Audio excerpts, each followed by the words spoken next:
कर लेते हैं। लगातार 2 दिन से उत्तराखंड के पहाड़ी इलाकों में बारिश हो रही है। कुमाऊं के सभी जिलों में बारिश का ज्यादा प्रभाव है, जबकि गढ़वाल में भी चमोली, पौड़ी, रुद्रप्रयाग, उत्तरकाशी में बारिश जारी है।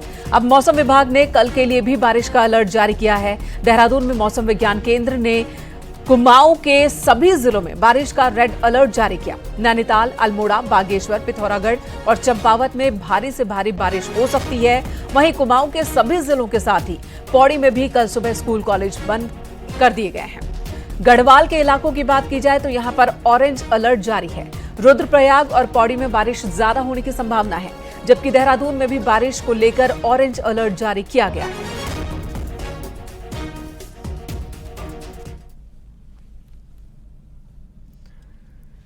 खबर चमोली से, जहां लगातार बारिश हो रही है। बारिश के बीच बद्रीनाथ हाईवे पर पीपलकोटी के पास रोड बंद हो गई। यहां पर एक भारी बोल्डर सड़क पर आ गया।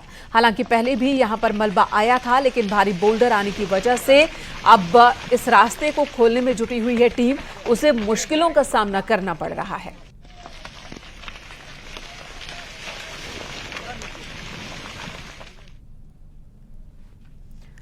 उत्तरकाशी में बारिश की वजह से एक एक कर लैंडस्लाइड जोन एक्टिव होते नजर आ रहे हैं। ताजा वीडियो यमुनोत्री हाईवे धरासू से आया, जहां अचानक बड़े बड़े बोल्डर पहाड़ी से हाईवे पर आ गए। हाईवे बंद हो चुका है, जिसकी एक्सक्लूसिव तस्वीरें इस वक्त आप देख सकते हैं। पहाड़ दरकने से पहले दोनों तरफ ट्रैफिक को रोक दिया गया था। एनएच लोक निर्माण ने कड़ी मशक्कत के बाद हाईवे खोला।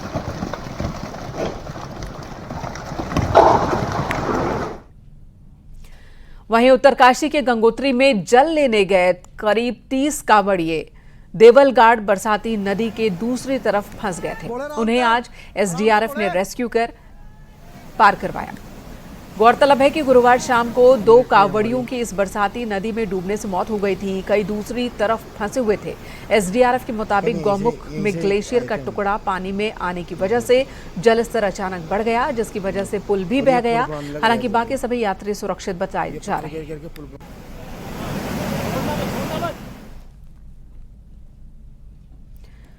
भारत और नेपाल को बांटने वाली काली नदी पिथौरागढ़ में चेतावनी स्तर के पार जा पहुंची है। नदी के बढ़ते जलस्तर को देखते हुए प्रशासन ने धारचूला, बलुआकोट, जौलजीबी और द्वाली सेरा में नदी किनारे रहने वालों को सतर्क रहने के निर्देश दिए हैं। इतना ही नहीं, लैंडस्लाइड की वजह से जिले में 20 से ज्यादा सड़कें भी बंद हो चुकी हैं।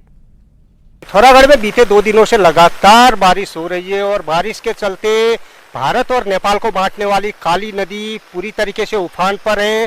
काली नदी का जो स्तर है वो चेतावनी के स्तर से भी ऊपर जा पहुंचा है, जिसको देखते हुए प्रशासन ने भी काली नदी के किनारे रहने वाले सभी लोगों को अलर्ट जारी किया है। उन्हें एक तरीके से एहतियात किया गया है कि वो काली नदी के तटों से हट जाए। साथ ही प्रशासन की ये कोशिश भी हो रही है कि जो बिल्कुल नदी के किनारे सटे हुए लोग हैं उन्हें कहीं अन्य शिफ्ट किया जाए, क्योंकि मौसम लगातार बिगड़ा हुआ है और काली नदी लगातार अपने बहाव को तेज किए हुए है।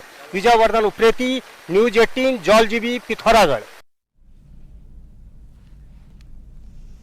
अब बारिश के बाद शहरों की स्थिति कैसी है वो आपको दिखाते हैं। स्मार्ट सिटी कहे जाने वाले देहरादून की तस्वीर। अगर सड़क स्विमिंग पूल बन जाए, समंदर की लहरों जैसा एहसास सड़क पर होने लगे, तो आप क्या कहेंगे? इस बार जैसे ही बारिश शुरू हुई, लोगों को यह एहसास तुरंत ही हो गया।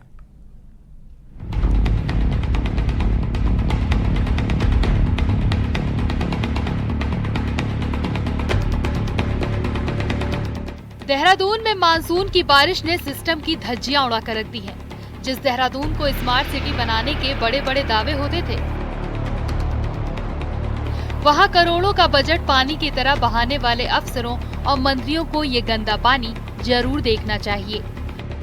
जहां नाली बनाने, शहर को खूबसूरत दिखाने के दावे तो हुए, पर बरसात में जब पानी गली और नाली से निकलकर सड़क पर बहने लगा, तो कुछ देर के लिए स्विमिंग पूल और समंदर की लहरों का एहसास होने लगा।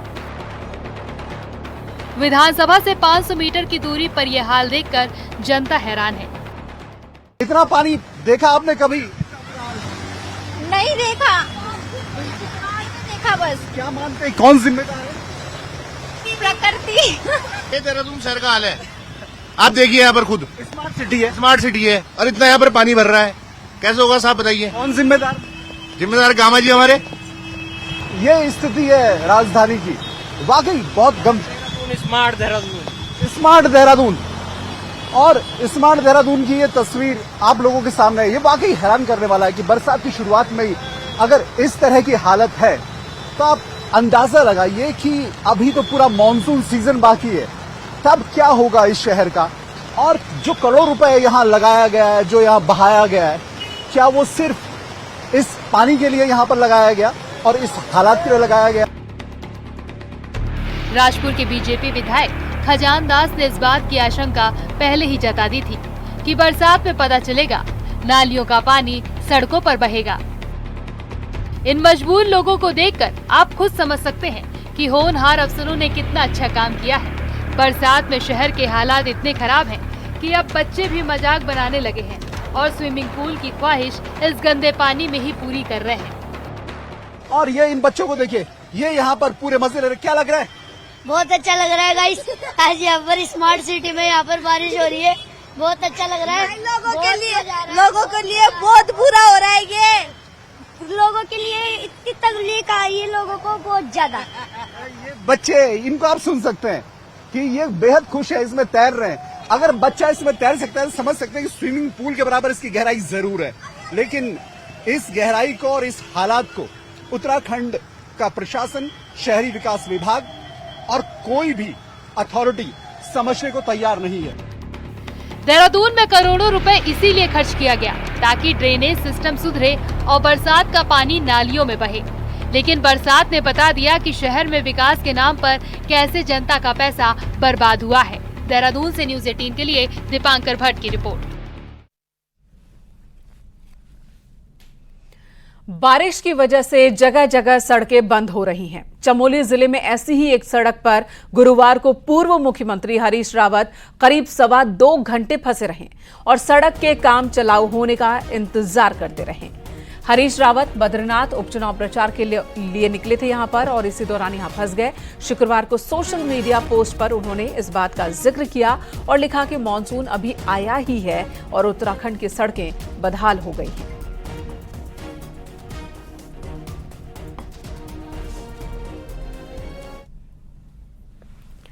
बरसात में सड़क में फंसने की बात को सोशल मीडिया पर लिखने पर बीजेपी ने तीखा कटाक्ष किया। बीजेपी नेता मुन्ना सिंह चौहान ने कहा कि मौसम को नहीं पता कि हरीश रावत यहां आने वाले हैं। उन्होंने कहा कि यह बीजेपी सरकार का काम है कि हरीश रावत सड़क पर फंसे हैं, वरना कांग्रेस के वक्त हालात ऐसे थे कि लोग सड़क न होने की वजह से गांव में ही फंसे होते थे। राइट, कॉमन बात है। अब प्रकृति को तो मालूम नहीं है कि ये हरीश रावत जी है। जियोलॉजिकल हैपनिंग्स को उसको तो मालूम नहीं ना कि आज हरीश रावत जी इधर से जाने वाला, इधर बारिश नहीं होनी है, इधर लैंडस्लाइड नहीं होना है। तो उससे बाहर निकलें कि कोई लीडर जो है सुपर नेचुरल पावर है कि उनके लिए कुदरत अपना कोई रास्ता बदलेगा। हरिद्वार के मंगलौर सीट पर हो रहे उपचुनाव में बीजेपी ने पूरी ताकत लगा दी है। आज सीएम पुष्कर सिंह धामी और केंद्रीय मंत्री जयंत चौधरी ने किसान मजदूर संकल्प रैली को संबोधित किया। उन्होंने बीजेपी प्रत्याशी करतार सिंह भड़ाना के लिए वोट की अपील की। सीएम धामी ने कहा कि बीजेपी ने 2022 में सरकार का मिथक तोड़ा और अब इस बार मंगलौर का भी मिथक तोड़ेंगे। सीएम धामी ने ऐलान किया कि लिब्बरहेड़ी में पुल के निर्माण के साथ ही दूसरे विकास कार्य भी किए जाएंगे। वहीं केंद्रीय मंत्री जयंत चौधरी ने कहा कि राज्य के साथ साथ केंद्र सरकार भी मंगलौर में विकास कार्यों की झड़ी लगा देगी। 10 जुलाई को उपचुनाव के लिए वोटिंग होनी है। यहाँ से एक परिपाटी, एक जो यहाँ का इतिहास है, एक नया इतिहास बनेगा, एक मिथक टूटेगा और इस बार करतार सिंह भड़ाना भारी बहुमत से जीतकर विधानसभा पहुंचेंगे और इस विधानसभा क्षेत्र में विकास का पहिया तेजी से आगे चलेगा। प्रदेश के अंदर अब सब काम पहली बार हो रहे हैं। भारतीय जनता पार्टी की सरकार दोबारा बनी है, नए नए ऐतिहासिक निर्णय लिए गए हैं और इस बार मंगलौर में भी पहली बार इतिहास बदलेगा। और इस क्षेत्र का बड़ा योगदान देश को यहाँ तक पहुँचाने में, देश की विकास यात्रा में एक क्षेत्र की बड़ी है। स्वतंत्रता संग्राम में भी चाहे मुसलमान हो, चाहे हिंदू हो, चाहे बुजुर्ग हो चाहे नौजवान हो, गांव गांव में यहाँ के लोगों के अंदर क्रांति के स्वर उठे, जागे, एक आग बनी और आपने यहाँ बड़ी बड़ी कुर्बानियां। चमोली से खबर। यहां गोपेश्वर शहर में देर शाम गढ़वाल सांसद और बीजेपी के राष्ट्रीय मीडिया प्रभारी अनिल बलूनी ने प्रचार किया। बलूनी ने नगर में जनसंपर्क कर वोट की अपील की। बलूनी बद्रीनाथ सीट पर उपचुनाव में बीजेपी प्रत्याशी राजेंद्र भंडारी के लिए चुनाव प्रचार कर रहे हैं।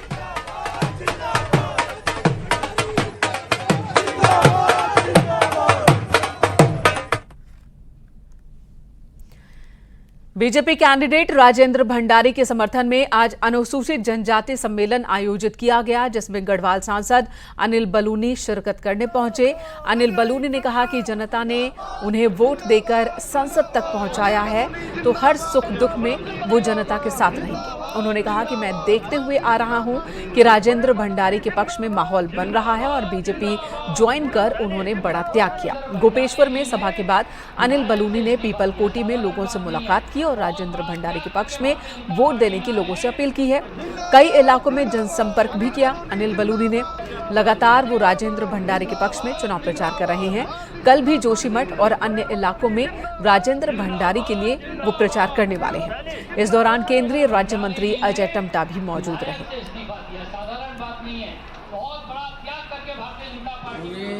जिस तरीके का माहौल मैं देख रहा हूँ, पूरे रास्ते में मैंने देखा, भारतीय जनता पार्टी के पक्ष में बहुत अच्छी हवा भी लग रही है और पूरे बद्रीनाथ विधानसभा की जनता ने ये मान लिया कि हमारे जो प्रत्याशी राजेंद्र भंडारी, उन्होंने एक बहुत ही असाधारण परिस्थिति में इस्तीफा दिया और भारतीय जनता पार्टी के पक्ष में अपना इस्तीफा देकर सीट रिक्त हुई है।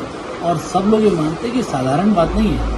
अपनी विधानसभा को छोड़कर भारतीय जनता पार्टी की नीतियाँ और हमारे नेतृत्व के जो पूरा उनको नेतृत्व को स्वीकार करते हुए वह भारतीय जनता पार्टी में आए और उन्होंने बहुत बड़ा त्याग करके विधानसभा से इस्तीफा देके दोबारा से उपचुनाव हो रहा है। और आने वाले समय में जिस प्रकार से इस क्षेत्र का विकास होना है, हमारी केंद्र में भी सरकार है, हमारी राज्य के अंदर भी सरकार है, सांसद भी भारतीय जनता पार्टी का है, तो सब लोगों को पता है कि विधायक भी अगर होगा तो चारों लोग मिलकर, केंद्र सरकार, राज्य सरकार, सांसद और विधायक मिलकर इस क्षेत्र के विकास के लिए काम करेंगे।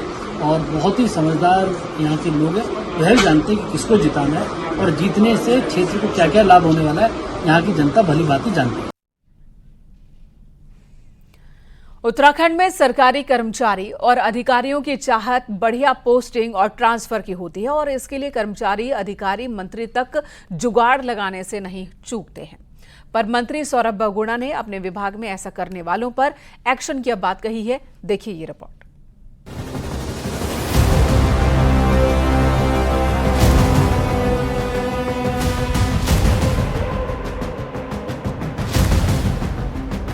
एक तो सरकारी नौकरी और ऊपर से शहर में पोस्टिंग। ये उत्तराखंड में फैशन बन चुका है। हर साल ट्रांसफर सीजन में कई अफसर और कर्मचारी मंत्रियों तक पहुंच जाते हैं, लेकिन मंत्री सौरभ बहुगुणा अफसर कर्मचारियों के इस व्यवहार को सही नहीं मानते। सौरभ बहुगुणा के मुताबिक ट्रांसफर पोस्टिंग के लिए सीधे मंत्री के घर आना ठीक नहीं है, इसीलिए अपने विभागों में उन्होंने ऐसा करने वालों पर कार्रवाई की बात कही है। देखिए, मैं इसके एकदम पक्ष में नहीं हूँ कि कोई भी अधिकारी या कर्मचारी सीधा मंत्री के घर पे अपना ट्रांसफर पोस्टिंग सीख करे। मैंने अपने दोनों सचिव पुरुषोत्तम जी से और विजय जी से एक लेटर इशू करने के लिए कहा है डायरेक्टर्स को कि अगर कोई भी कर्मचारी मेरे घर पे डायरेक्ट अपनी पोस्टिंग और ट्रांसफर के लिए आएगा तो उसको। मंत्री सौरभ बहुगुणा की बात को बीजेपी विधायक मुन्ना सिंह चौहान ने सही बताया है। उन्होंने कहा कि उत्तर प्रदेश के वक्त से कर्मचारी सेवा नियमावली है, लेकिन अफसर कर्मचारी ही उसे फॉलो नहीं करते। लेकिन विभागाध्यक्ष को भी यदि निजी किसी समस्या को लेकर के मिनिस्टर को मिलना है तो उसे विभागीय सचिव भी परमिशन लेकर के मिलना है। इस बात के ऑर्डर्स उत्तर प्रदेश के जमाने से हैं, लेकिन व्यवहारिकता में ये फॉलो नहीं होता। ट्रांसफर पोस्टिंग के लिए सीधे मंत्री के घर पहुंच जाने को मंत्री सौरभ बहुगुणा ने गलत तरीका बताया है। अब देखना होगा कि क्या सरकार के दूसरे मंत्री भी बदलाव को फॉलो करेंगे। दीपांकर भट्ट, न्यूज़ 18, देहरादून।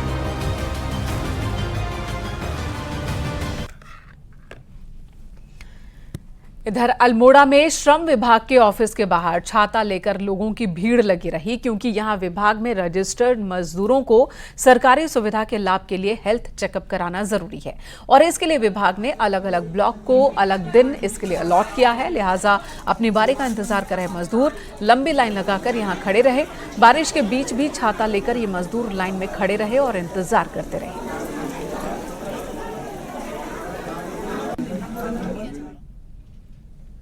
चारधाम देवस्थानम बोर्ड का कॉन्सेप्ट फेल होने के बाद चारधाम जैसी धार्मिक यात्राओं और मेलों को चलाने के लिए उत्तराखंड पर्यटन एवं धर्मस्व परिषद का गठन किया जा सकता है। अपर मुख्य सचिव की अध्यक्षता में बनाई गई कमेटी ने अपनी रिपोर्ट में इसकी प्रबल सिफारिश की है।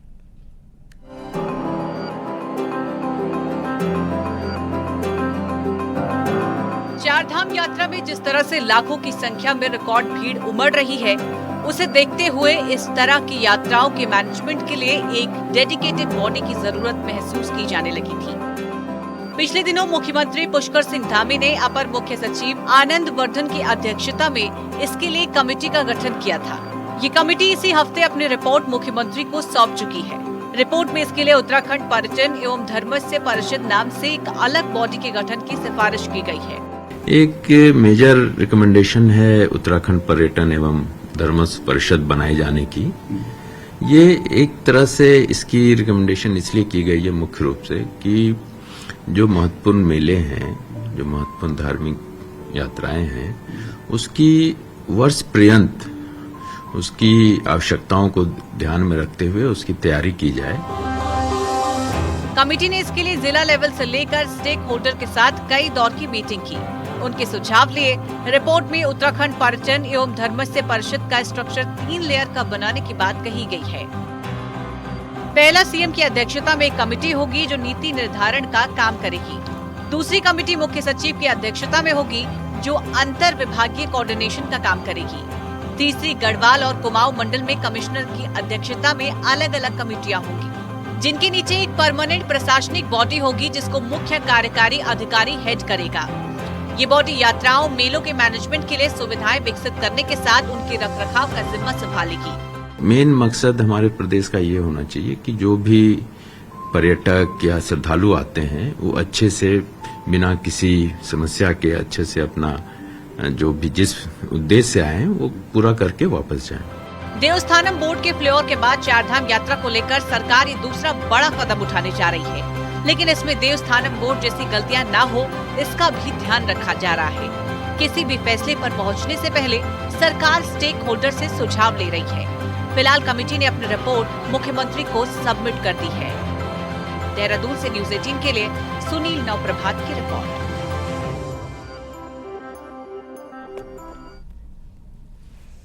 यहाँ रुकेंगे एक और ब्रेक के लिए। खबरें ब्रेक के बाद भी जारी हैं।